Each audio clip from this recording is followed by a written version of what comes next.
Welcome to Bro Talk Live, the greatest show on the internet for us black millennials, right? Let's kick it to my main man, Dex. What up, bro? Dexter One here, excited to be here. I am very sad to announce that Will was fired from the show, so we don't have to, unfortunately, we don't have to deal with him anymore. So for all those fans of Will, I guess you would turn off now. Look, nobody turns off. And are we taking applications yet, Ty? Or because I know you're the secretary of the group, so. Fingers crossed. Um, well, I'm the one with the highest level of education, so I doubt that I would be reduced to such ridiculousness. But no, we are not accepting application at the time. Because we don't need one. We already got his How replacement. things go. We're going to be like Destiny's Child and just go with 3 people because we realized that that last person wasn't contributing much anyway. So you just kind of move forward without them and end up selling more records in the first place. So I'm I here think for we're it. going to get more viewers now that the offensive one is gone. We're survivors, and we're definitely not going to give up. I'm Beyonce. I'm Beyonce. I'm the light skinned one. You guys are the darky. So, Not, well, not that Yo, we're, this is exactly like Destiny's Child. not that we're grown men fighting over who's Beyonce. Well, I'm the most talented, so. You're definitely Michelle, so that's a done deal. Like no argument. we're going to start the show off by talking about something that happened late last week. And we normally don't talk about sports in the show, but I thought the story was really interesting. And it's really interesting for a number of reasons. This baseball player, his name is Adam LaRoche. He plays for the Chicago White Sox. And he retired on the spot one day because the general manager of the team told him that he could no longer bring his 14-year-old son into the clubhouse. What had been happening, if you guys don't know the backstory to everything, is that Adam had been bringing his son every day for the past 2 years to, whatever baseball practice, meeting, clubhouse event that was going on at the clubhouse. So he would bring his son every time, and his son was basically a part of the team. So this is a statement from the general manager, who is basically the president of the team. He's a black guy. His name is Katt Williams. And he said, quote, "I asked Adam, I said, listen, our focus, our interest, our desire this year is to make sure that we give ourselves every opportunity to focus on a daily basis on getting better. All I'm asking you to do with regard to bringing your kid to the ballpark is dial it back. I don't think he should be here 100% of the time, and he has been here 100% every day in the clubhouse. I said that I don't even think he should be here 50% of the time. Figure it out somewhere in between." LaRoche really didn't like that, so he kind of, retired on the spot, said he quit. He said he chose his son over the ball club and money. He was set to make $13 million this year. And if you guys don't know who Adam LaRoche is, it's for a reason, because he's a pretty marginal player at best. He's not anything near a great player. He's hitting in the 200s. That means he's hit 2 out of every 10 times he steps up to bat. That's not really good in baseball. But for some reason, he had a couple of good years, and he still has this contract from it. So he was set to make $13 million, but instead, he decided to retire and take the side of his kid. This is the statement that he had to say about the whole ordeal. He said, "Prior to signing with the White Sox, my first question to the club concerned my son's ability to be part of the team. After some due diligence on the club's part, we reached an agreement. The 2015 season presented no problems as far as Drake was concerned. My bat and our record are another story. But with all this in mind, we moved forward to the current situation, which arose after White Sox VP Katt Williams recently advised me to significantly scale back the time that my son spent in the clubhouse. Later, I was told not to bring him to the ballpark at all. Obviously, I expressed my displeasure toward this decision to alter the agreement we had reached before I signed with the White Sox. Upon doing so, I had to make a decision. Do I choose my teammates and my career, or do I choose my family? The decision was easy, but in no way was it a reflection of how I feel about my teammates, manager, general manager, or the club's owner, Jerry Reinsdorf." Guys, a lot of people were applauding this guy for taking a stand against the man and taking the side of his family. Do you think he was valiant in retiring and giving up $13 million for his kid, or was he just stupid? Ty, what you think? I'm really interested in what you guys say about it. I don't. I think it was stupid. I don't see why. I don't find it interesting or anything else. I don't see why they can't request that you leave your kid home. Um, like no one else brings their kid to work in any other job, you would leave your kid at home, and then when you were finished, you would go home and see your kid. So if your job asks you to leave your kid home, you leave your kid home. You don't retire on the spot. I think that's a ridiculous thing to do. You gave up. Like it's not even about the money. It's about, for me, in any situation, that's like, oh, Ty, can you leave your kid home? No, my son must come work with me or I'm going to retire because I'm the greatest SEL on planet Earth. Like, no. Well, then go ahead and retire. You just made room for somebody else. Have a good one. Exactly. Dex, a lot of people were saying that this kid doesn't go to school, and he actually doesn't. His family talked about it. They actually get special homework assignments somehow. The mom gets the homework assignments from the school, and he does the No. homework and turns it back in. But he hardly ever goes to school. Like, he doesn't really go to school. So he's with the ball club as long as they're playing. He also has a daughter as well, but she doesn't get to come to the ballpark because girls aren't allowed inside the ballpark. How do you feel about this whole thing of him taking a stand against the man? I think to touch on the part like with his kid not going to school, I think this is a lot of like there's disciplinary actions that need to be taken here, and I think him quitting the way he did also shows the son that like if you don't want to do something, something's not going your way, you don't have to do it. You don't go to school now, you don't have to go to school. Like you know what I mean? I feel like you're kind of leading your son down that Send a path. bad message, yeah. I think it's great that you decide to stand up for your family, but I think it's more important for you to show like your son the great examples. Now, when I first heard this story, the first thing I thought about was women. And remember on this show we talked about the woman Shanisha Taylor in Arizona who she left her kids in the car while she went to go do a job interview.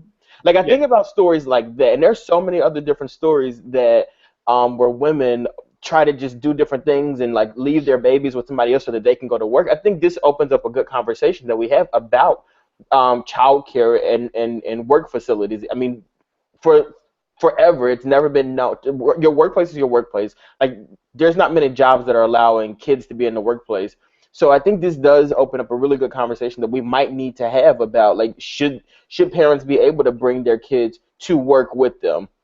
Like, should we make that the norm? Is that something that we should But be this is doing more often? I can understand that for people who cannot find a daycare. This guy makes $13 million a year. His daughter and his wife are at home while him and his son are at the ballpark. Like I don't Yeah, get but why I his think it son also can't just come home. I think it also remember when we were younger and our parents would do the bring your child to work day. Like I remember One going, day a damn year. yeah, but like at the same time though, that And one they day. have that. But listen, that one day a year when I would go to my parents' job, like I would look and I would say, you know, this is kind of cool. I like this field. This is something I might be into when I get older. And then the next day, like I don't go back, so I forget all about it. And I think if we were to implement things like that, I think it really would open up kids' eyes and like kind of like mentor them when they're younger to see like what career path they could possibly take. I think if we look at it This from an educational situation, standpoint, particularly, he can watch his dad on TV. well, I mean, you're not Right. learning. But He can watch his dad on TV, but like when he's there at his dad's job, there's salespeople there that are selling tickets to the games. There are people but who are doing sponsorships. There's Oh, he's different. not with them. oh, come No, but on, Dexter. I'm just saying like if Come we can on. make this an educational thing, like there's different aspects that he could learn. Like he can even learn from the coach. You know what I mean? Like he doesn't just have to sit there and learn from his dad. I think if we were You to know, implement something, more kids could come to work with their parents as well, and then it could be like an educational experience. no. Yeah, and then you have a whole damn playground full of people, kids in the damn ballpark Or when you it's have a place to get something done. or you Yeah, have I think kids. that maybe it was even a distraction because his kid probably is like for the coach or whoever it was to even bring it up. It must have been not that his kid was just there, but his kid was probably also a distraction. He's like, oh, we really want to focus on this and that. Like I feel like the kid wasn't just being there, but he was like an intrude. He had his own. He had his own locker. Like they gave him his own locker. Like they reached out enough for this kid. Like my thing is like you can't sit here But and why? bring your kid every single day and you have grown men in a locker room where it's a locker room. It's a sports locker room. You're gonna have people cursing. You're But gonna I'm sure have he's okay with that trying though. to be I don't think adults. he had an issue with that. And also, as far as the locker goes, if you had an issue with this kid being there, you didn't want the kid to be there. It's not like something that just came out of nowhere. Why even go through the process of putting the locker in? And I'm not defending this because I don't think it's necessary for him to have his kid there. But if you're going this far, you're letting this kid have a locker, you've let him stay there for like a year. Now all of a sudden you want to pull the plug. Like I think I would be a little upset about that too. You should have nipped it in the I bud from mean, the beginning. they said they did not expect him to be there every day. They expected him to But you come. They gave him a expected him locker. to What be did you like, expect? You gave him a locker. What did you expect him to do with the locker? He's gonna use it. Like, and it's not like this is not his first rodeo. He was with a team he's going to before. use it for what? Who For can, I don't what? know. I don't know. He's there. You knew he was there. You knew he was gonna be there. And then and it's not like this guy was a brand new player. He's been with a team before, and the same thing happened. So why did you think it was gonna stop? Because it comes to a certain point where you have to say, okay, as a human, you have to say, look, this is my job. This is not my child's job. My child needs to go to school. There's nothing good that's going to happen out of your child being at a ballpark all day versus your child either being at school or hanging with people his own damn age. Like he's hanging with grown ass adults. He's a 14-year-old. What possibly could he get from that? I'm just saying, like when LaRoche was with the Washington Nationals, it was the same situation. Like this child was with him every single day. He came to work with him. It was no different. Why did you think when he came over to you that he would be that he was the White Sox? When he came over to the White Sox, that things would change? Like it's gonna be the same situation that's always been. Like I feel like It should. they should have nipped it in the bud from the beginning. Like you should have given this guy like a locker for the kid at the beginning. The coach should have said, you know what, like I know in the past you brought your child to work, but that's not gonna fly here. You didn't do that. Like you allowed the child to come in there. Nobody else child has a locker there. So like And why are you that's the giving this child a problem locker? because He shouldn't have other been people. the beginning. Look, he would not have brought. I don't believe the general manager would have brought this whole thing up and made this big to do about it if people weren't complaining about it. It's his job I as a agree. manager to take his employees' complaints and to do something about it. And So he did something about it. but you don't think he should have nipped it in the bud from the beginning?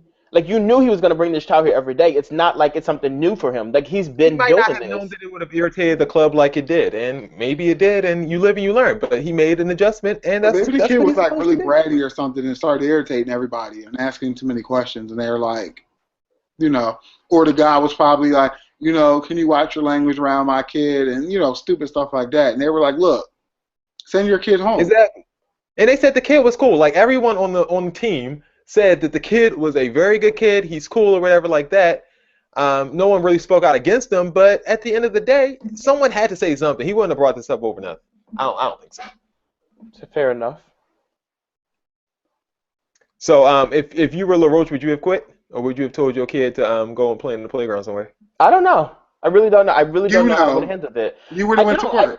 I don't know how I would have handled that because I look at that situation like You would have given $13 million for your kid? I mean it's not Like, like it's the guy's not even not about paid the money already. for me. First It's off, about the fact that, okay, I'm at work. You don't want my kid here anymore. That's fine. Kid, go home. and actually the 13 million was the rest of the contract that would have been paid out to him. He had already got, if I'm not mistaken, 30 million or something like that already. So the 13 was just the 13 rest million, of it. 13 million, no matter what you got in the bank. That's still 13 million. Yeah, but at the same time though, like I don't know. I feel like I would have said like, why are you bringing this up now?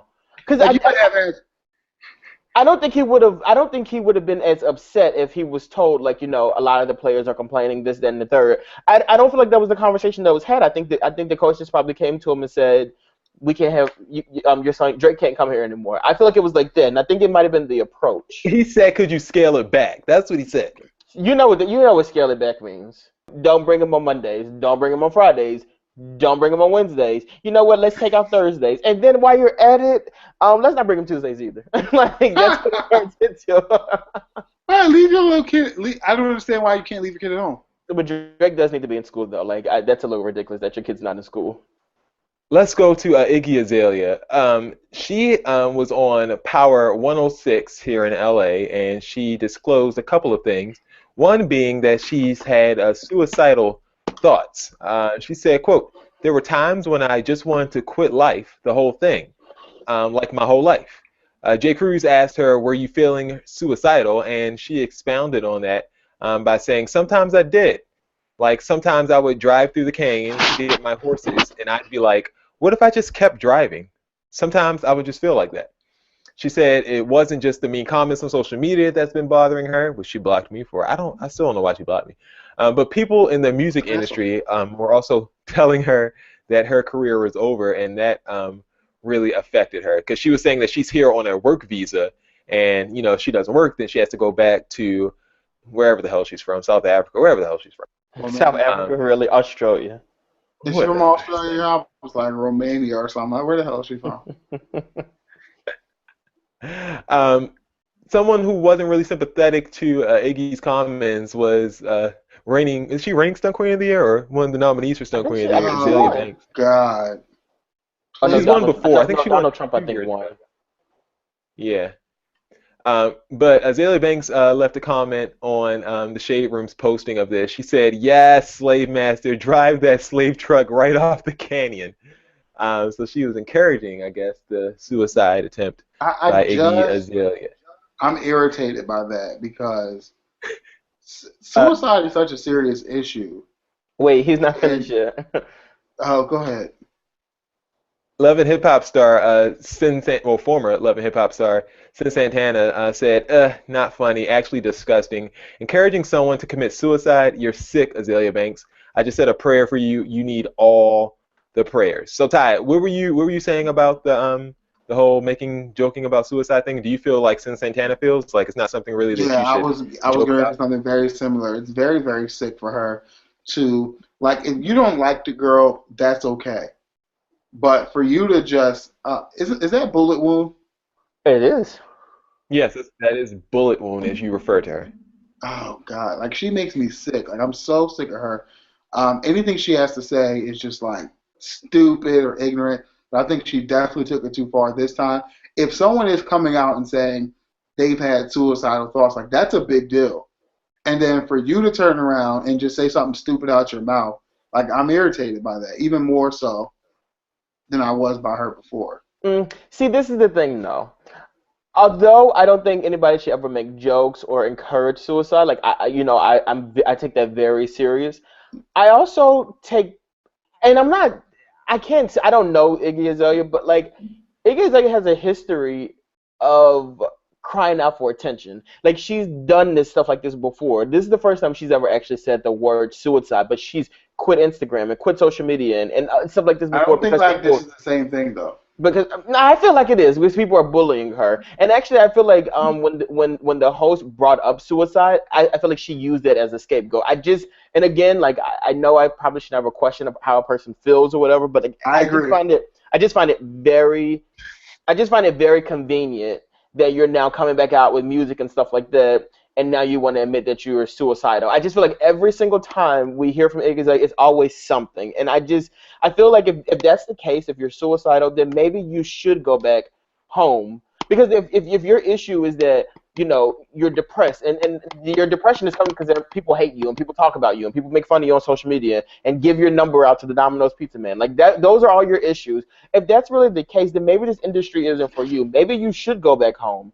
Maybe when you get married and live your life. So your solution to someone having suicidal thoughts is completely give up on life and my solution to a person who cannot handle their job is to get out of that position. Like, you shouldn't be in a job that you mentally cannot handle. And when you're a public figure, people are going to come for you on social media. And if you can't handle that, you should not be in it.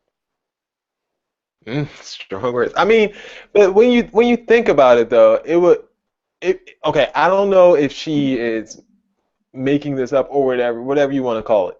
But it does take something to come out and reveal that this is something that you've been struggling with. And we all know that Iggy Azalea does play the victim. Like we're not ignoring that. She does often play the victim, like you say. Like she always acts like she's attacked, or she always acts like no one likes her and stuff like that.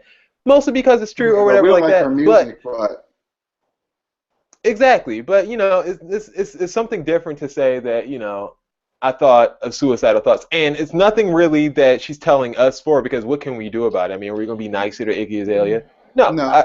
Probably not. I know, but you play that sympathy. I just find it very odd that like Kesha is dealing with all this stuff, and she's put that kind of stuff out there, and people rally behind Kesha, and no one's buying a Kesha record next time it comes out. And now Iggy is throwing this out there, and I could be wrong again. Like obviously I don't know her, I haven't talked to her, but I just find it very convenient that this is like the narrative that she's going with now. And also, like, if you were having suicidal thoughts and you're revealing that you had suicidal thoughts, like, okay, now why did you tell us that? Like, what are you doing now to help other people might have those thoughts? Like, how did you get through it? Like, you're not telling us anything, but I decided to run with my freaking horses. Like what the hell? Like, is this like, I just don't like it. I don't want to hear it, and I really feel like it's almost insulting for you to go on the radio and like say something like that. Like, I feel like it's almost irresponsible of her in a sense, I think. Well, I mean, when you think about it, it's irresponsible.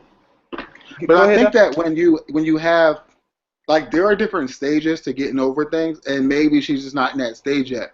Like, when you're kind of over something, you can talk to people about what you're doing and how you did it and how you changed and how you overcame. But sometimes you're just sharing something because you're in the moment and you don't have a solution yet. Like, you haven't done anything about it yet. You still battle with these thoughts. You still think about it. I mean, the victory or the what I'm doing about it is the fact that I haven't done it yet, I guess.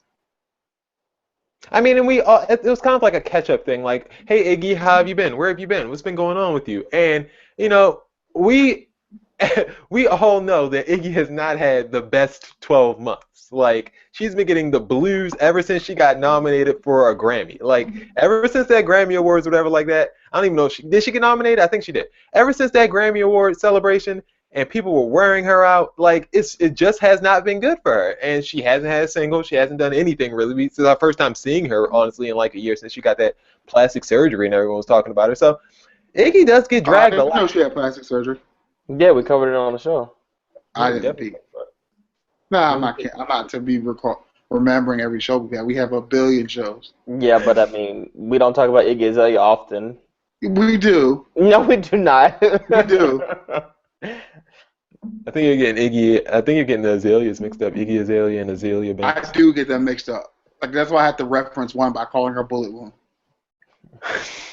And look, I mean, again, like, I will apologize to anyone who's offended by like what I said, because I do understand the severity of what she said and you know, the weight behind it. So I do apologize if anybody was offended by it. I just find it very, very convenient that this is her narrative that she's. No, no.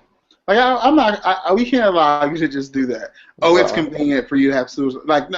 Like suicidal thoughts are not convenient for anybody. So you can't say, I think it's very convenient. Like, no, I'm not going to accept that. Oh, I just think it's very convenient. Like, no, it's not convenient. It's very convenient, actually. Yeah. To have, because being dead is inconvenient to anything that you're thinking about doing. Like, there are going to be no symptoms. If she really thought about it, nobody is going to give a rat's ass. The most that can come out of that is she'll be the next person on the suicide hotline spokesperson, and that's volunteer work, so it's free. So you're not going to get anything out of it. So what purpose? If your issue is people are already coming to her defense now because you can't say anything bad about the woman now because yes, you can. You just can't. We'll see. The only thing you can't do is say, oh, we don't give a shit that you think about committing suicide. Well, I didn't say that. Like, because that's when we become sick. That's what the other bitch did. I mean, woman. Oh my God. You're so rude. That's big. Oh yeah, right. Slave master, drive off. Like, who the fuck? Who are you anyway? Like, why does she have a comment on every single thing? Like, who is this woman? Just because somebody says that they're dealing with something have always had like a little beef going on. Like, they haven't liked each other for a very long time. They're the same person. So they have the same name. Like, who cares? They don't spell it the same. One's Azalea, and one. Never mind. I'm not even gonna bother. Speaking of things that don't matter, Sarah Palin's in the news. Apparently, she's going to be the next Judge Judy. A new TV courtroom judge is coming in town, and is none other than former Alaska Governor Sarah Palin. Does she have the credentials for this? Absolutely not. The one-time vice presidential candidate has been tapped to preside over a planned reality court show that would premiere next year if it gets picked up by stations. She signed a deal in February with Montana-based production company Warm Springs, and they told that story to People magazine. According to People, Palin's telegenic personality, wide appeal, and common sense wisdom make her a natural for this What? kind of format, and she was Warm Springs' top pick for this project. The as yet titled show will premiere nationwide, syndicated, and it will be in the daytime in the fall of 2017, the source adds. Yes, she does not have an actual credential to do any type of real judging show, so this will definitely be, I'm sure, fake and scripted, like most of the shows outside of Judge Judy. So, guys, how do you feel about Sarah Palin? Will you watch it? Dex, are you interested in this? That's your Well, I girl. work, so no, I won't be watching it. Well, you watch The View and you work, so. I have a DVR, but my DVR only takes certain things. It won't be taking Sarah Palin. I do, I do find it very convenient that last month she decided to speak out and defend Donald Trump, and then now all of a sudden you've announced that you have a reality TV show coming out. Now I think. that's an appropriate use of the word convenient. Don't Thank tell me you, Dex. what's appropriate when you No, use a yeah, damn word. that Who do you would think be you are? appropriate use. So I thank you for using the word You've been on appropriately spring break. in a more appropriate situation. Okay. Anyway, Now I continue. I think. Boy, look, I just what I don't like though is like you're a former vice presidential candidate and you're endorsing Donald Trump, who is the current front runner, and now you're jumping into the world of reality TV, and to me it's insulting, and I don't like that people try to make a mockery of like the political spectrum. Like I don't feel like if you're gonna be on TV, you should be doing something that you're good at. She's not good at anything. Maybe you should be doing this reality TV show. Actually, that would be something I that you're mean, good Sarah at. Palin's you can tell she's been trying to get somebody's attention for a very long time now. Like she's always on Fox News. She's always rallying up for someone who doesn't like have any Matter. type of credentials, like a Donald Trump or somebody so ridiculous like that. Like she's just that type of person who wants to be in the spotlight for being stupid. So I think this is actually Now that I'm a good. going over, I do think it fits. But it just to me, it just bothers me that she was the pick for vice president. Like this woman could legitimately have been in the office for 4 years. Like that could have been her. Like she could have been basically the face of the nation. You know what I mean? Like something about that just really bothers me, and I feel like we're getting way too lax on who we're allowing to run for public office. Like it's not. I think it was like I don't think they did it. They more did it because she. Oh, I know I that feel because like she was this a woman. I know that, but yeah, but it was like, are we gonna? It was like the race. Are we gonna have a woman or a black guy? but it's just like, why don't you have more respect for yourself? Like you were close for a week, close until that Katie Couric interview, but you were so close to possibly being elected, and like now what is it like 10? What like 8 years later? Actually, Yeah. it's 8 years later. You're on a reality show. Like, what the hell what happened to you? Like, Is this her? I feel like she was on. She was on another reality show. this is her second reality show, but Yeah. the first one was like a family thing. It was kind of focused around her family, so it was more so like a docuseries. Whereas this is like you're legitimately on you're a reality TV star at this point. Like that, it's just like you know how people would like say like think about where we were 8 years ago, and think about Why where didn't we you are use now. Judge Judy? She has like one of the most sophisticated and wonderful judge shows there are out there. Like, don't compare what's about to come to Judge Judy's show. Well, I'm the sorry, reason That's what I don't want you to do. they said the producers or something like that, or the directors, somehow they're connected. Like someone worked with Judy, and now they're going to be working with Sarah Palin. So I think that's the reason why. They were probably let go. All right, it's time for Q&A where you guys send us your questions. The very first question we have is a young man, if I'm not mistaken, asking for our advice, and here it is. I'm a gentleman in my 20s and work in a very large office building. I recently saw a most angelic young lady who also works in the building. We cross paths in the lobby at least weekly and exchange repeated glances and smiles. Unfortunately, I know nothing about her except that we work in four different employers, so getting a proper introduction seems impossible. I know from reading your column that a gentleman wouldn't try to pick up a stranger in public, nor would a lady respond to such a display. However, in such a situation, isn't it permissible for a lady to accidentally drop her handkerchief in the gentleman's direction? He picks it up and offers it back, thus giving these two strangers a legitimate reason to engage in conversation. If so, is there a similar maneuver that a gentleman would use? I really would appreciate your help and or advice, 'cause I can't see that last word, but I assume it's one of those. So, guys, this is about basically trying to get to know or pick up a woman that you don't have opportunity to get to know. Advice? First off, don't ever use the word handkerchief again. And secondly,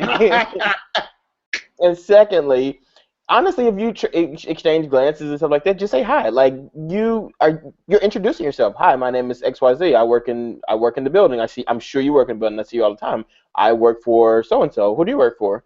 She'll say, oh, I work for so and so. It's like, oh, okay. Like, nice to meet you. Like, and that's it. And then you'll see her more often. Then you guys like strike a more casual conversation. Wait for a rainy day and just wait by the door with the umbrella and wait till she comes out and then just ask her. And then drop your jacket and let her walk across the puddle. That's right. On your jacket. Honestly, in this situation, I'm with Dexter. Like, I feel like you need to strike up casual conversation. You guys, at this point, have seen each other enough to where you can introduce yourself and say, oh, we pass every day. I'm, wondering, blah, blah, blah, whatever you want to say, casually, and just kind of strike it up. And then as you start to continue to pass one another, you converse more and more about whatever. And then if the time seems right and you guys maybe, strike up a giggle or two, maybe you can ask her to lunch or something stupid like that. I don't know. Because you're in the same building. So you just say, like, oh, do you eat the cafeteria here? What's good? And then she'll say something. You'll be like, oh, would you like to have lunch with me? No, what you need to do. What you need to do is somehow you need to find out her social media handle, like a No, you don't. Oh, God, please. No, you don't. Or like an Don't Instagram. do that. And then just hit her up out the blue and say, hey, I heard like the office building's going to be closed down tomorrow. That's so creepy. Like, you're trying to get him. Don't do that. You're trying to get him like to feel like he's a stalker. Yeah, because I'm not saying. I just said like just make up something. Be like, I heard the office building was like having maintenance on the 12th floor. Have you heard anything about that? Because like I don't want to show up to work and it's closed. And that's she heard something about that, and then she'll follow you back, and then you can slap in them DMs. And she'll be like, well, if you do that, you're already in DMs, and she will block you. Like she'll be like, look at this creep that I see at work. Don't do that. Please don't do that. Yeah, please don't. Don't take the social. I feel like that's the punk way out. Yeah, especially if you see me every day and you don't say anything to me in person, but you want to write to me on the internet.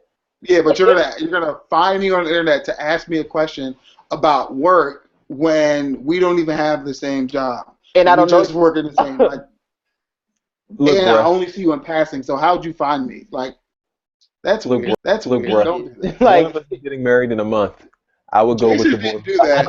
I bet you the one of us that's getting married in a month it did not meet his girlfriend. Look, I'm not saying I did it. I'm just giving advice. Like that's my job here is to give advice. It's bad advice though. Sir, if you want to get anywhere close to marriage with this girl, don't do that. Like he wants to be the only person that's getting married. That's why he's saying that because you won't. Yeah, he does. He wants the anything with spotlight that. forever and always. Question 2. So here's our second question from a young woman who needs our advice. And I thought this one was interesting. And I really wanted to know what you guys thought about it before I gave my personal advice. So let's just give it a read. May I have some advice about a touchy subject? The answer is yes. One of my boyfriend's close friends is going through his 3rd bout with cancer, and the prognosis is not good. He is married with a healthy 3-year-old son. So imagine our surprise when his wife announced she's pregnant again. This is a decision we do not support. I don't know what they're thinking, but if they are facing the reality that if you're facing a reality that your spouse will not be around much longer, we don't feel it is wise to bring another child into the world who will never know his or her father. Some of her close friends want to throw her a sprinkle. Sprinkle? Is that like a baby shower? I guess. Oh, yeah. I guess. And although I am only an acquaintance, I have been invited. How do I handle this? Should I attend and keep my thoughts to myself? decline and or send a small gift in my absence, I have a hard time making small talk about subjects I don't agree with. Did I mention she does nothing but complain about how hard her life is now? I'm afraid if I go and get involved, I'll be on the hook down the road when she wants to complain about how hard it is to raise two children alone. Um, yeah, that's it, guys. So have at it. Well, I'll start.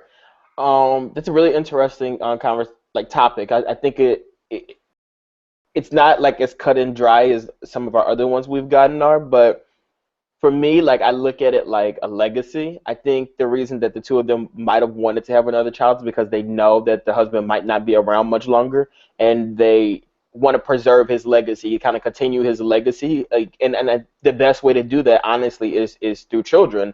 And yes, the child might not know like face to face, like know the parent or whatever, but like just you'll hear the stories and you'll know the history behind your father, and like you'll like this child was planned, you know what I mean? So it's not like, oh, it was an accident. Like I assume that the child was planned, and it's like oh, like we wanted this, we wanted to share this piece of with each other and stuff like that, like, and hopefully like the man does the friend is alive long enough to enjoy the child. But I get why you don't agree with it, because nobody wants to see anybody else struggle, especially like a friend of a friend, you know what I mean, or a spouse of a friend.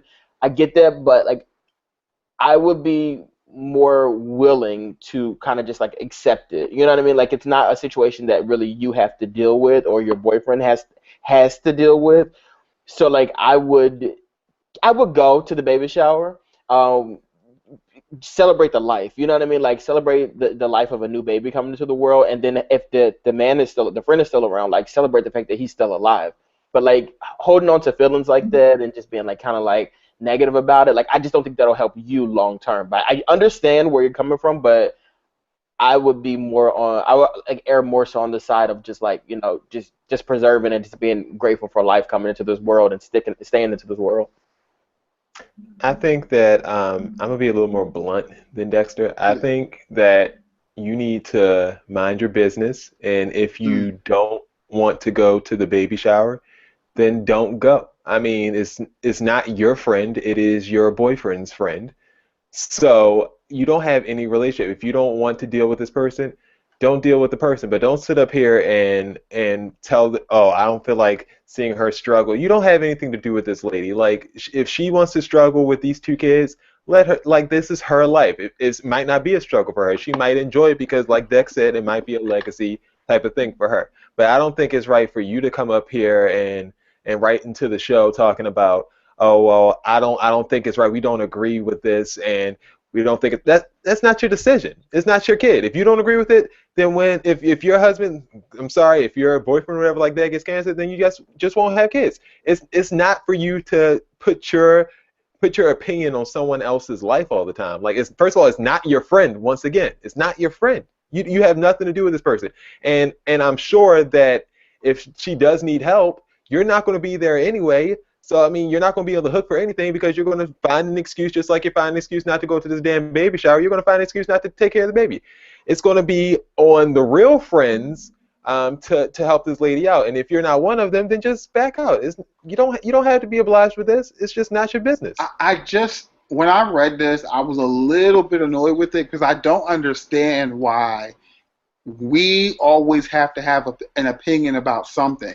Everything does not require an opinion. Like, this is not your business in any way, shape, or form. Like, yes, you were probably invited to the baby shower as a formality because you are the friend of the girlfriend of a friend.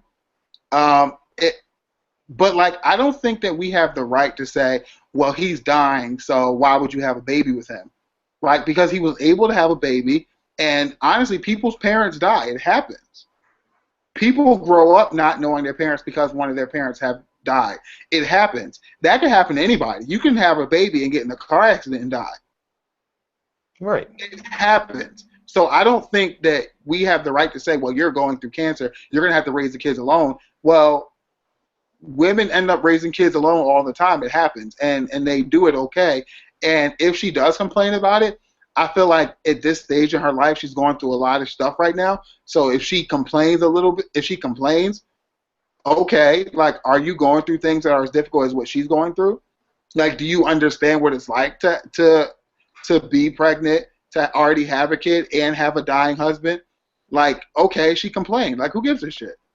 Like I honestly don't. I don't normally like go in on like people who write, but that's crazy. Like how you're not going through what she's going through, so why are you complaining about the fact that she might complain down the road? Like, get over yourself. Like what the hell?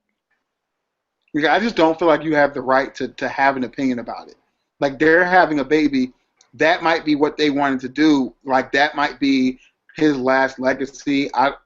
He might have wanted a daughter. He might, who cares? It's just not your business. A married couple is having a baby. At this point in time, they're both still alive, and a married couple decided they wanted to have a baby, then they can have a baby, and it's none of your business. All right, And moving on. we This have last one more one. question today. Yeah, this last one is in regards to something that's been trending on social media apparently, and I don't think it's that hard of a question, but apparently a lot of people are having an issue with it. So we'll read it here. If you guys have probably seen this already, but we're just Oh, going I to give our have. takes on it. I Keith and have to debate Tamika. that. Oh, did you want to read it? Oh, no, you can do it. All right. Keith and Tamika just recently got married. Tamika is a second-year neurosurgeon that makes $400,000 a year. Keith is a manager at Finish Line that makes $44,000 a year. After the wedding that she paid for, Keith moves into Tamika's house. She buys him a new Lexus to replace his old Honda Accord and even pays for a 2-week honeymoon to Jamaica. Keith loves Tamika with all his heart and vice versa, and they are happy together. But all Tamika's friends say she's stupid, being that Keith is the man. Is there a problem with their financial arrangement? If they're in love, does the money difference make them unequally yoked? Ladies, if you were Tamika, or fellas, if you were Keith, could you play that role? First of all, let me just address one thing. The term unequally yoked refers not to your financial standing. The term Right. unequally yoked means your relationship with God. So first of all, I don't know what the hell y'all thought unequally yoked meant, but it does not mean that y'all pull up the same amount of money. I'm sorry. Burst your bubble. I'll start with this one. If I was answering this question maybe 3, 4 years ago, I would say that I would be ashamed of myself if I was Keith. Like I wouldn't be able to handle a situation like that. I wouldn't feel like I'm a man in that situation because my wife makes more money than me. And it's always been this thing in the back of my head, like the guy has to make more money than the woman. Although in my life I would love to make more money than than my wife. I don't think it matters. I really don't. I think whatever makes the two of you happy is what truly matters. Now she makes a decent amount of money. She did something in life that makes her financially secure. Um, he makes, I mean, $44,000. I think could make a decent living. I mean, there are people out here who make less than that, and they still like make life work for them. But I think, her friends are saying that she's stupid, this and the third, and I can see how that could take a toll on her.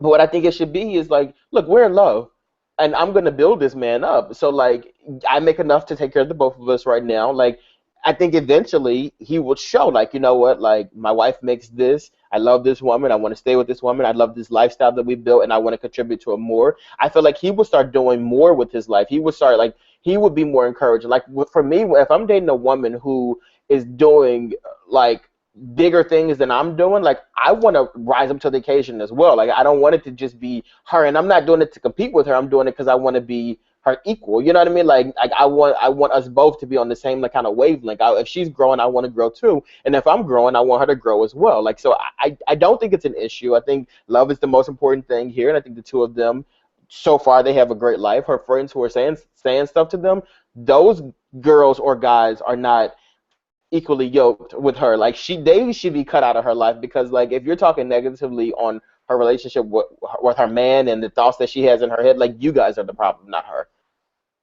or him.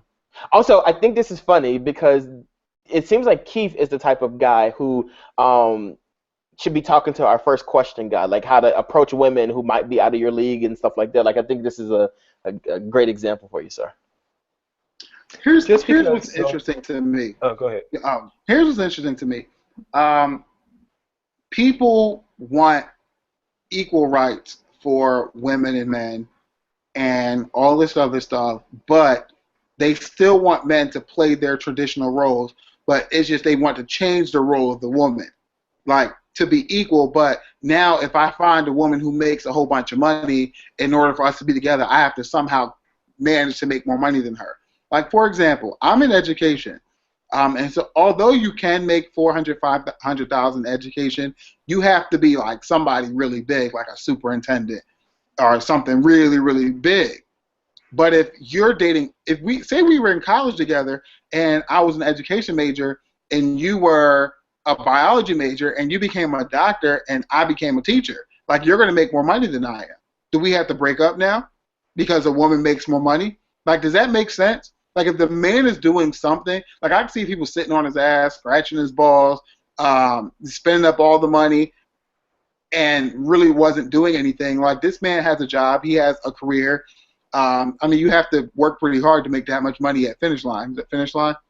So obviously he's doing something with himself. Like, you don't just fall in the finish line and make $44,000 a year. You're doing something with yourself.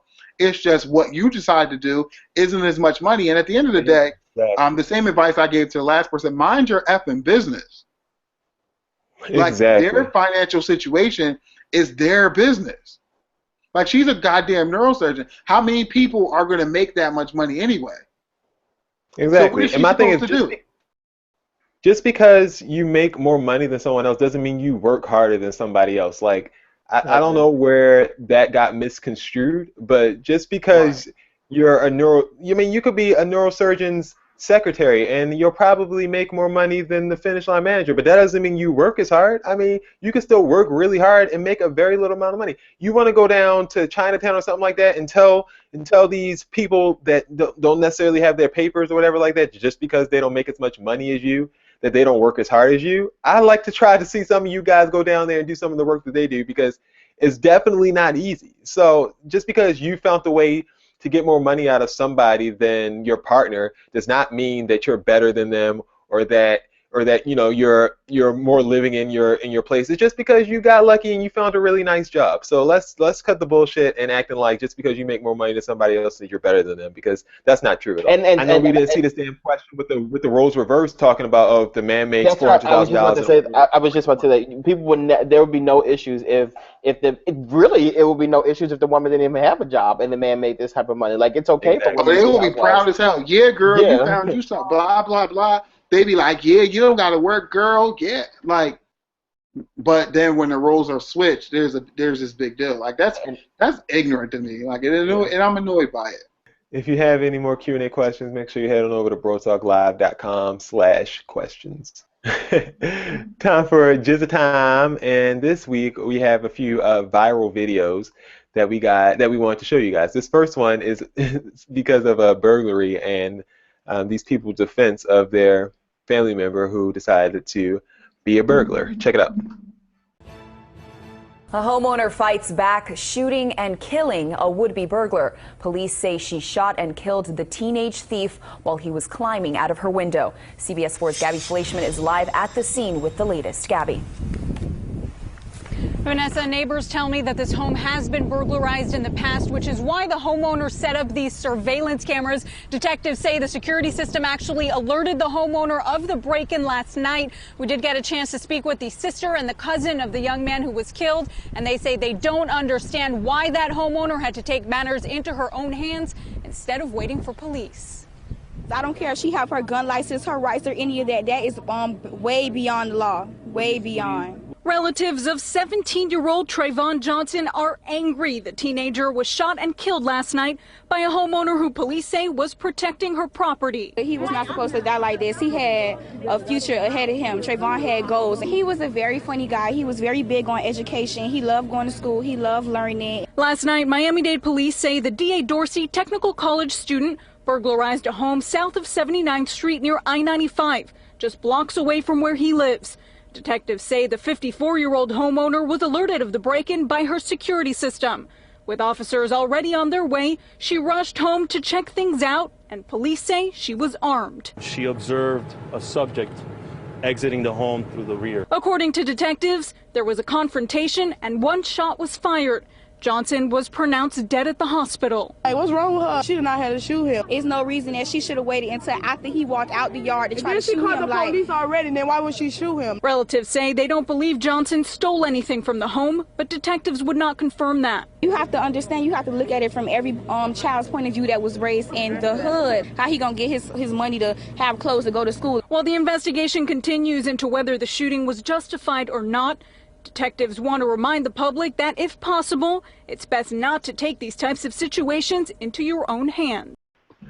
So how else, guys, I have a question for you. How else is Trayvon supposed to get his money if he can't run up in people's houses and get it? Get a job. Dex, how else is Trayvon supposed to get his money? You know, ironically, as I'm listening to those girls kind of made sense. Like, as ridiculous as they sounded, they kind of made sense. Like, why did you mean to tell me you were at home, you were at a restaurant or something like that, and you saw that this guy was breaking your house? You decided to go home, argue with him, call the cops, go home, argue with him, and shoot him. Like, what? Dex, if someone's in your damn house, You gotta adjust your mic for that one.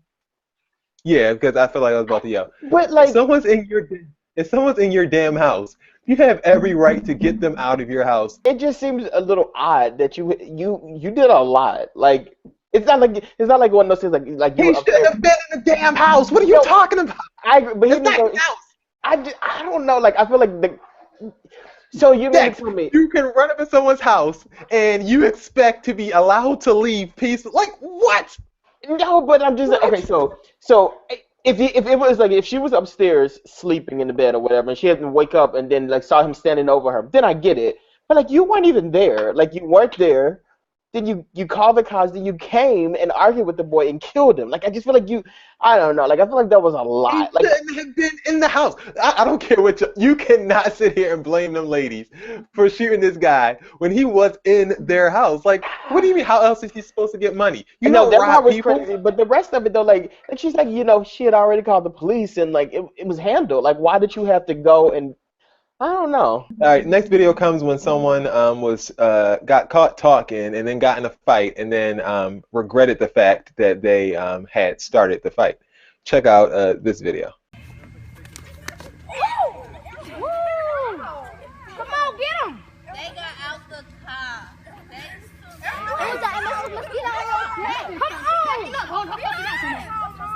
Come on, don't stop when you swing. You keep swinging. Leave me the fuck alone. Cause I ain't even one that got a problem with you. Oh my God. This bitch ain't nothing. You just go home? Cause you petty as hell? You always want to. Should she have been let go and allowed to walk away? Yeah. Yeah, and the business out in the street fighting. Y'all too over that. But you can't change your mind in the middle of a fight. Yes, you can. I decided that I'm no longer interested in this fight. So after you get hit in the mouth once, you're actually allowed to go home? Like, no, you got to take this ass whooping. No, you didn't know what you were getting yourself into, and I'm going to show you. It's because somebody's attacking you. So if I'm no longer attacking you and I've decided that it wasn't a good idea for me to attack you and that I need to stop this fight, I have the right to turn around and go home. And you're going to let me. What are you talking about? I'm finished fighting. I had the right to keep hitting you too. Like, it's not what time. Exactly. You attacked me. That's the same thing. You hitting me. So I'm giving you an out. I decided, I reflected it's a bad idea. Like, if you don't continue give me this, an out. My out is when I knock you out. Like, that's when it's no. You continue this. I'm going to turn around. I'm going to beat the dog shit out of you because I decided mid-fight that I no longer want to fight. So if I try to walk away and say, you know what, I really don't even have an issue with you. I don't even know why I'm out here. I look stupid. I'm fat. So I'm tired. In the first place? I'm hungry. I really shouldn't be out here fighting in the first place. And I'm punching somebody. My hand hurts. Like, I want to go home. I'm finished with this fight. You want to keep going with it. I'm finished. So now, if you're forcing me to continue this fight, now I'm going to beat you up worse than I would have in the first place. Because now you didn't allow me to give you the out that I was trying to give you. I So think you she gave. was the one who was in her right. She got hit in the damn mouth, and she I decided thought to change fighting her is like mind. sex. You can stop whenever you want to. No, you cannot. This is the same thing. That's why I don't fight people, because like when you're finished, like you legit have to wait till they're finished. Like you have to keep going until this other person is done. Like, it's not wrestling. You don't just pin them and it's over with. Like Like, so how do you end the fight? Like, you have to knock the person out? you have to. Hell I guess. yeah. I don't know. Finish him until the person who's in the lead stops. And she wasn't in the lead. Like, she got popped in the mouth. She was ready to go home. Did you see her stomach? Like, you guys don't know what it's like to have a gut, right? It's annoying to have a gut. So when you're swinging and your gut's moving, she was probably like, you know what? This is like ridiculous. Like, my gut's moving. It's like hanging out. My heart is like pumping. Like, you know, when you first work out, and you're like, Dex, you know this. Jason probably doesn't know because he's thin. But when you're like about to die the first time you ever work out, like, so she probably has that feeling like her heart's about to explode. Like, she's like, I'm too damn tired. I'm too fat for this. I'm tired. I'm hungry. You know, I have things to do. I can't be rolling around tussling with you for the next hour. Like, I have shit to do. Like, look, I'm sorry. I don't have an issue with you. I know I punched you, but I'm really done with it. I shouldn't have punched you. I'm going home now. Have a good day. I'm hungry. I'm going to go eat. Simple. I'm hungry? Why she got to be hungry? She probably looked at her. All right, time for seats. Since Will isn't here, I guess I'll introduce his segment. This is the part of the show where we get out and we decide to give our opinions on certain things, person, places, or things that have irritated us for the week. So do you guys have seats for this week? Oh, yes, I do. My first seat is going to go to people who do not come to work. Like, if you are scheduled to come to work, you show up to work, Will. My second seat is going to go to, okay, so the other day, my parents had something delivered to their home, right? So I stayed around and I received the package. The guy, first of all, I don't like it when people ring the doorbell and knock on the door. Like, that is very rude. If you ring the doorbell, give me 2 minutes to come downstairs or come from wherever I am to unlock the door for you. Don't ring my doorbell and then knock on my door. That pisses me off. So the guy rings the doorbell and knocks on the door right away. And I'm just like, you didn't even give me a minute to like turn my alarm off. So I open the door, and he's like, oh, the item is here. Can you sign for this? And I'm looking over the paperwork. He's like, just sign right there and right there. You'll wait until I make sure that everything's correct here. So then as I'm looking to make sure everything's correct, he's like, do you have a bathroom? And I'm just like, well, usually houses are built with bathrooms. So like, what? I said yes. He said, can I use it? Sure. So then he goes and he uses my bathroom. Oh, did you let him in? I would have said no. He comes in, he uses my bathroom. So then he walks back out, and I give him the paper and everything. And I'm like, okay. So then I'm kind of standing there like a little bit because you know the item is big. It's on the hand truck. And he walks over to the item. He removes the hand truck, and he proceeds to go down the driveway to his truck. So I'm looking at this big-ass box like, how's this going to get in the house? And next thing I know, he turns his car on. I'm like, oh, he must be moving his car. And the next thing I know, he's driving down the street. I'm like, oh, he must have wanted to. Oh, he left. And I'm just standing here with a damn suit on. And I'm just like, are you kidding me? Did you really leave this box? Like, first off, he left the box. It's hard to describe like exactly what my house looks like, but the door is here, and the driveway is there. So it's like you left this box on the driveway to this man who's wearing a suit. So I had to drag the box into the house with no. First off, you came up on my property with a hand truck. So why would you leave this box out there with no hand truck? I'm just like, oh my God. Because you're supposed to have the other damn hand truck. You're supposed to have a hand truck in your damn garage because you're a grown man, and there's no reason for you not to have tools. So I'm supposed to pay for this item and then go and bring it in myself? I can have 30,000 hand trucks in my garage. I should not have to pick that stuff up and go deal with it, especially wearing a suit. Pissed. So for that, he has to have a seat. But don't worry about it. I got my revenge. I made sure I took care of it. I made sure his bosses know, and I made sure I wrote him a very, very... You wrote a letter? A stern email? A very strongly worded email. I don't like UPS people. Last time I had something delivered. From my work computer. So I made sure that you got this from my work email. So they can know who you are. I don't like you just so you know who I am. What'd you say, Ty? What'd you say, Ty? they like to like knock on your door and then walk away immediately and stick that little sticker on your damn door. It's like, wait, I'm here. Like, you didn't wait. Yeah, they don't Like, even the ring last the time I had doorbell something around. delivered, he's like walking his ass away. And I'm like, excuse me. He's like, oh yeah. Did you have a package? Yes, I did. Didn't you knock on my door? You don't stick that little stupid ass sticker on my door. You knocked 2 times and hit that little sticker. You were ready. No, give me my package. Go back to You your gotta go truck far as and crap downtown. I don't even have stuff delivered anymore. It irritates me. They'd be quick to leave that stuff downtown. I mean, they'll knock. Well, most of the time they just leave it at my door because a lot of times I just get like protein and stuff like that, so it's not really anything that people want to steal. But yeah, normally they just leave the package on there. They don't really even knock anymore. It's kind of strange. And wait, the guy left the package in front of my garage. Do you know how far, in anybody's house, do you know how far the distance from the garage to the front door is? Why the hell would you leave a box in front of the, like if nobody was here, he would have left the box Why right there in front of the garage. Why were you letting, this is what I don't understand, why were you allowing him to walk away from the package? Child, like I lied to you not. I thought this man was going to put his stuff on the truck because he can move this, he can pick up the box up. Like I nothing in my mind thought this guy was finna get in that truck and drive away. Like when he did that, like I just, You thought he had left something in the truck? I thought he was, because first of all, then the guy, like I live in a little cul-de-sac, little circle area, whatever, right? The guy like parks in the middle so nobody can get around him, and I'm just like, I know you see that these cars can't get past you, like you're blocking everybody in. So I'm thinking he was getting ready to move the cars out of the way. I mean, to move out of the way so other cars can get through because you're blocking. I'm the last house on the thing, so you're blocking everybody else from getting out. I'm thinking he's moving out of their way. No, he was going home. Like it was Get that out of there.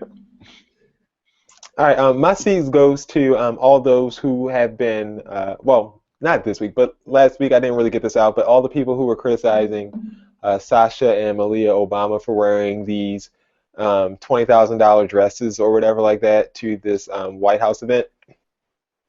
I don't see anyone criticizing any of these other celebrity kids when they wear whatever the hell they want to whatever award show they go to. I don't see any criticisms about how Kylie Jenner or Kim Kardashian or Bruce or whoever the hell is wearing these expensive ass, lavish ass gowns to wherever they want to go. Thank you. Whatever. But we have these girls, literally the most important children in the nation, and they're like, and they know that they're hot. Like they know that can't nobody touch them, and they are going to a very important dinner, and they're wearing a very important dress for that dinner.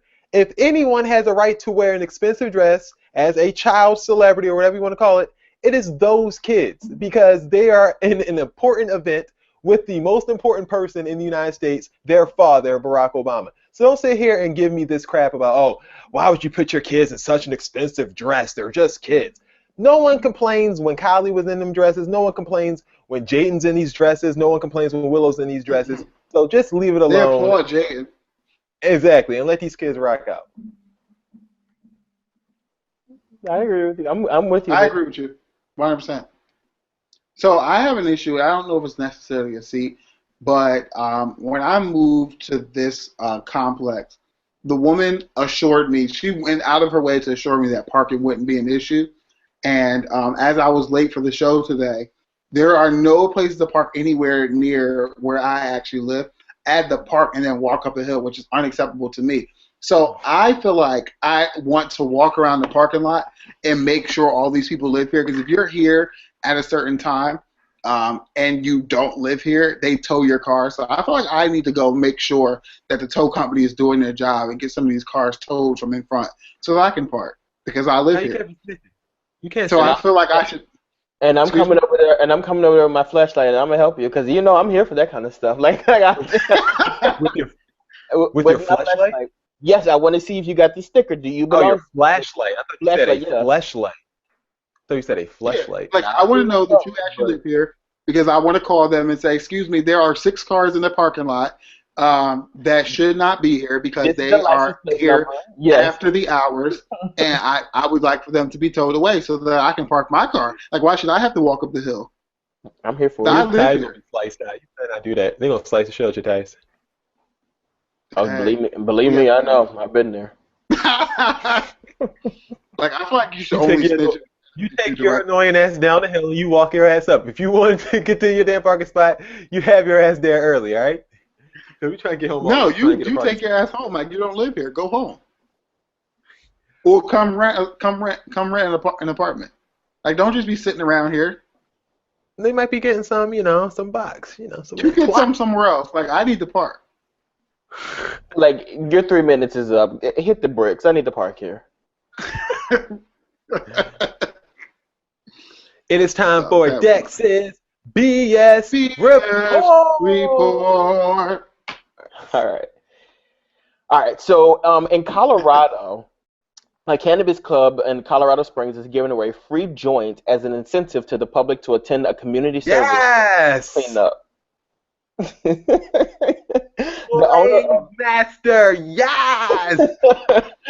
owner of the pothole said he and the staff want to do something good for the community. He said it's important to do so, and following the vote from the city council last week to ban the cannabis club, we're only trying to do something positive in the community for the community, said Steve, who is the manager. He expects as many as 100 people to show up. 21 and older those 21 and older will receive a free joint. They'll pick up trash on the west side of town along Colorado Avenue.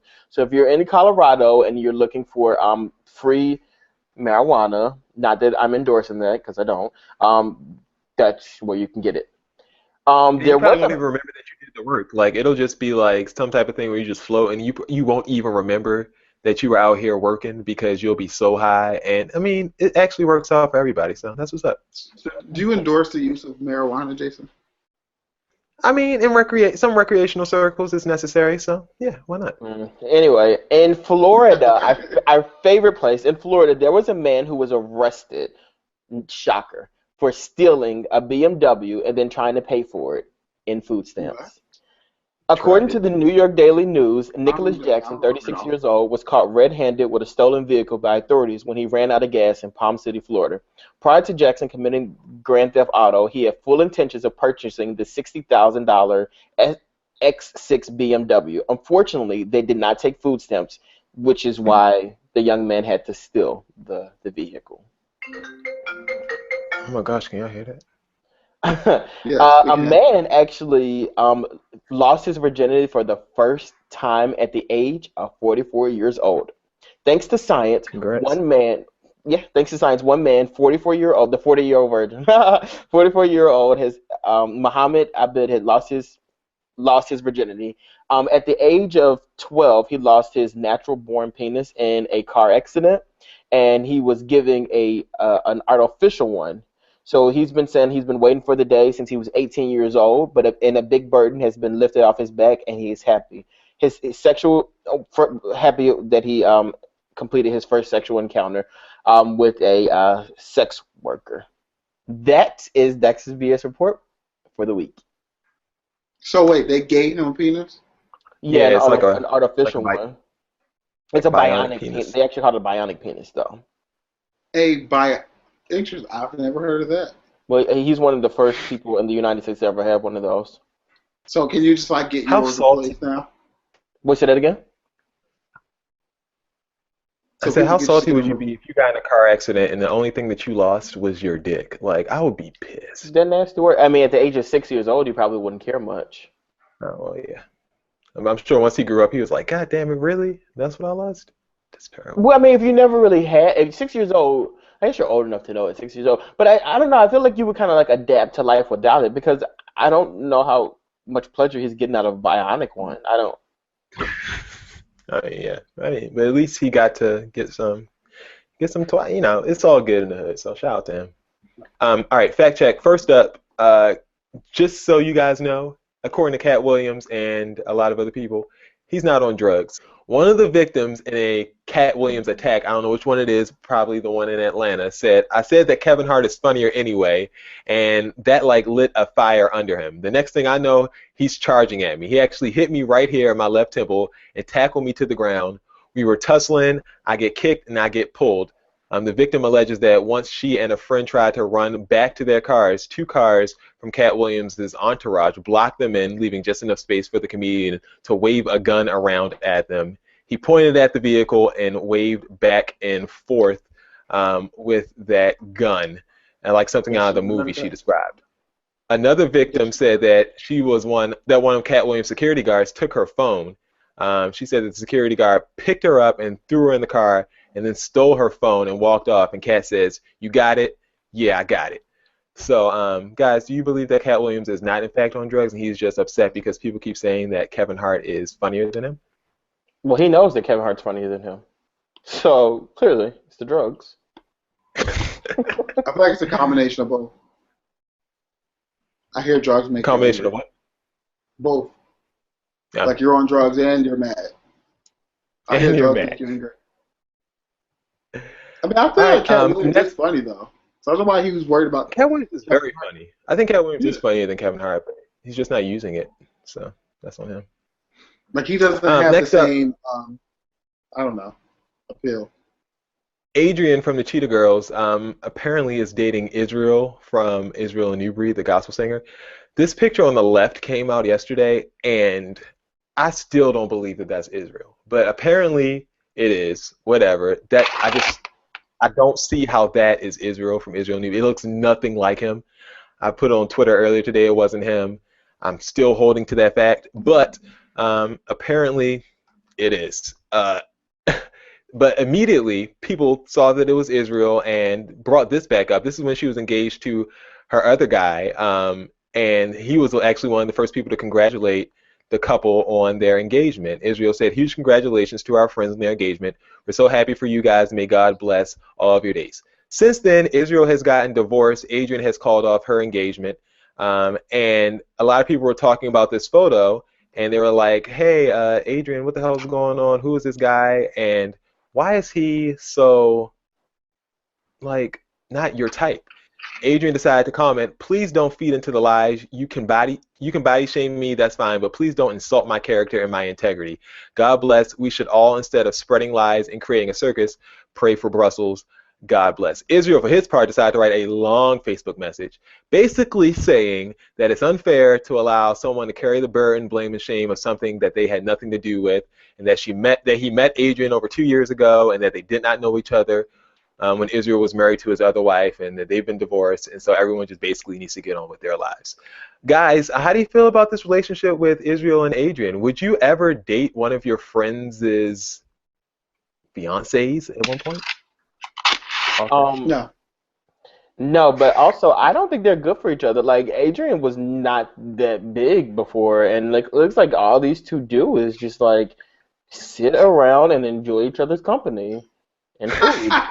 Like she's, and then like I hate when people try to make these statements and your statement like legit matches what the other person said. Like y'all are legit laying down there eating fried chicken and talking to each other about what to post on social media. Like, shut up and talking about some Brussels. The only Brussels y'all two know is Brussels sprouts. Like, get out of here. Yeah, they don't even know them that well, clearly. Do you know they don't know Brussels sprouts? They know what they don't want. Right. All right, you guys got any last comments? Oh, happy Easter. Hope you guys enjoy your Easter. Don't fight any Easter bunnies out there. Oh, yeah, it's this Holy Week. Maybe she's just doing this for Holy Week, because it is Holy Week, so maybe she just wants like a little I just don't feel like it's Holy Week. Is it Holy Week? It is Holy Week. Goodness. That's because you don't feel it because we're without. Because we live in America. And we're without Sir Holiness today. Will and his aura is not amongst us today, so we don't feel as holy as we normally do. What a blessing. For Dex, for Ty, for Will, who may be back. This has been another edition of Bro Talk Live. Thanks for watching. We appreciate it. Later.